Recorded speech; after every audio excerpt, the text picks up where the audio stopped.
Hi, this is Uriah from Productive Therapist, and this is Time-Saving Productivity Tips. Here are a few challenges that you might be facing right now. If you are a group practice owner, you're likely all too familiar with many of these things.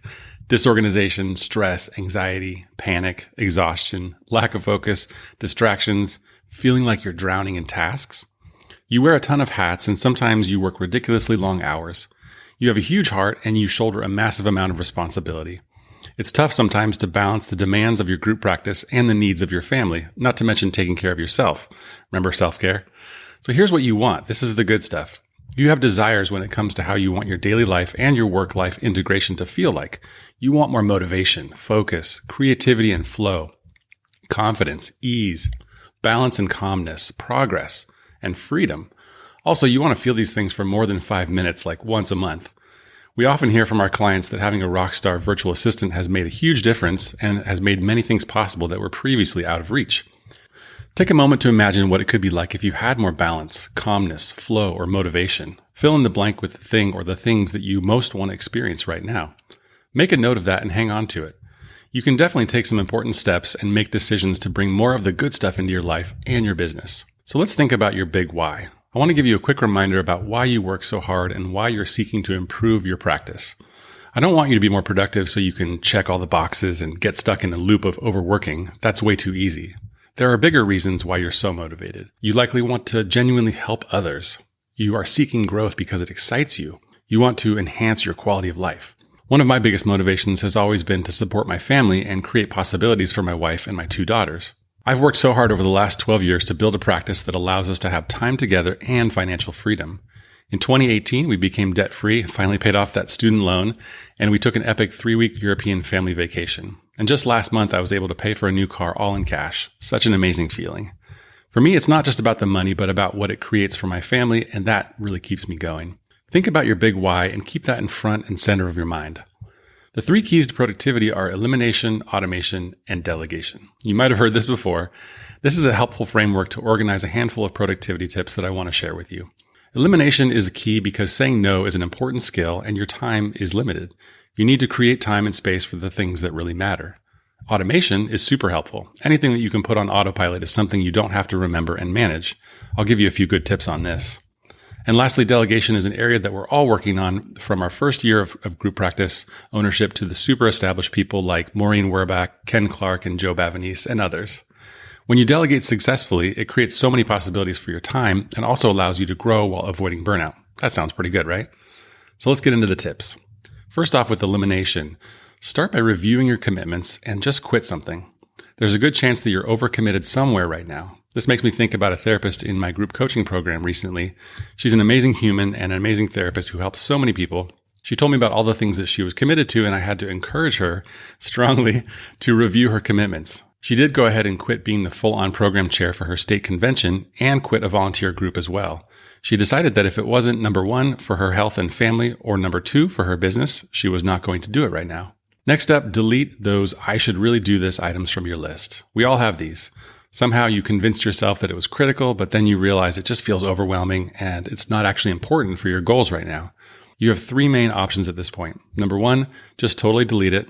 Don't feel bad. Number 2, move it to an ideas folder for later. Or number 3, delegate it to someone else. More on that later. And the third tip here is move to a 3 or 4 day work week. Many of us desperately need to see less clients. I've talked to so many therapists with a growing group practice who are seeing 20, 30 plus clients a week and doing all of the things. It's just too much. You can take action on this right away, even if it takes some time to pare down your caseload. The fourth tip here is remove the apps from your phone that are creating a massive time suck. You know already what those things are. And this happens to the best of us. Email, Facebook, Instagram, etc. If you don't want to completely delete the apps, you can at least put them in a folder on the 3rd page of apps on your phone. Whatever you have to do to get your focus back. Instagram is not going anywhere while you focus on your critical tasks. I've recently changed my morning routine to avoid going straight to my phone to read news, check emails, and social media. Instead, I'm now reading, journaling, walking, and writing down 3 top priorities for the day, and it's working fantastic. The next one is automation. Here are a few of my favorite automation hacks. I'm a huge fan of using online scheduling for the initial contact from potential clients. It cuts down on the back and forth of phone tag, especially if you don't have any sort of live answering service set up. I personally love Schedule Once and also use it to schedule almost all of my professional meetings. Acuity and Calendly are other options you might consider. One other quick tip is to use something like Text Expander to make everyday tasks a bit faster. If you've never used one, it's pretty simple. You create little shortcuts that expand into sections of text that you use often, like email addresses, websites, or email greetings and sign-offs. This makes me a productivity typing ninja. I can just type a few letters and then the full text expands. It's like magic. So if I type LMQ, it expands to let me know if you have any questions. GFC expands to my email address, which is kind of long, Uriah@guilfordfamilycounseling.com. So it's just really handy. This next one seems almost too obvious to mention, but we all have regular things that need to get done that we need to be reminded about. So create some recurring reminders in a task app. Save yourself a little mental bandwidth and make a recurring task for things that you need to do regularly. My favorite example of this is this one. I have a project in Todoist, my task app, called Ideas, where I dump all the things that come into my brain, all of those, ooh, I should do that moments. Then I have a recurring reminder every Thursday to go and review those ideas and consider taking some action.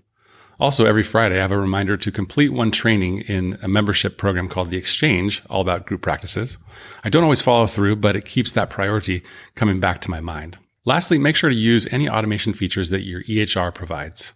My examples will be from Simple Practice because I think it's one of the best ones out there. I love the autopay feature. One click of a button and the session gets charged overnight. I don't have to pay for admin time or rely on therapists who can make mistakes. Simple Practice can also send out super bills and or invoices each month without me having to think about it.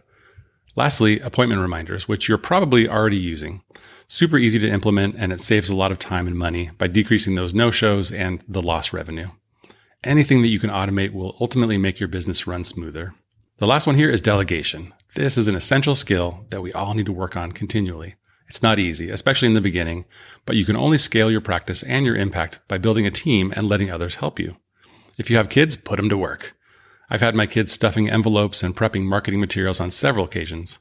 If your kids are older and have some serious skills, they might be able to build your website or manage your social media. Pro tip, you can even hire them as W-2s and contribute to their retirement account, something that I need to do soon. Two things that I love delegating are my bookkeeping and insurance billing. Not sure if anybody else listening to this dislikes QuickBooks as much as I do. I recently hired Greg Higdon from growthebooks.com. My books were pretty clean, but he has already made them so much better. Insurance billing is something that only a few special ones enjoy, like Daniel Kepler from BeYourOwnBiller.com. It's obviously super important to make sure the insurance billing is done and done right, but you shouldn't be up at 6 a.m. or 12 a.m. handling it yourself. Get some support. Lastly, you can hire an in-office or a virtual assistant to help with phones, scheduling, and other admin tasks. Joe Bavanese told me a few years ago to never scrimp on office space or admin support. It really does make all the difference in the world. I started working with a virtual assistant in 2012, and it was a fantastic experience. I worked with Gina for 5 years, and she was a big part of my inspiration for starting Productive Therapists. In order to take a 4-week vacation like Mike Michalowicz recommends in the book Clockwork, you will need to have a competent team behind you. It's not easy, but it's possible. I hope you got some useful tips from this blog post talking about elimination, automation, and delegation. Now, go take some action. Thanks so much for listening. Have a great day.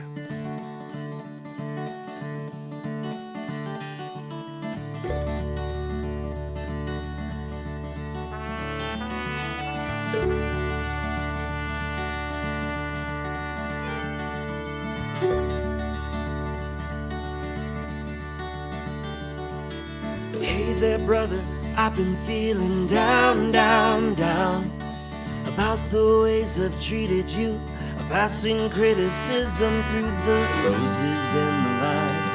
I went over your head and past the borderline.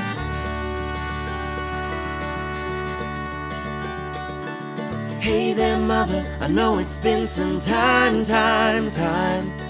It's been a while since I last called, but know my heart is forever yours. I'm taking it day by day, get my head up high and eyes fixed to my fate.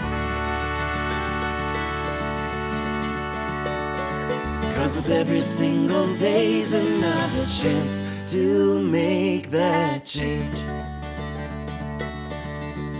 I'm gonna make that change now.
was made to go, not be here on my own, to listen, serve, and love, and make you know. I said love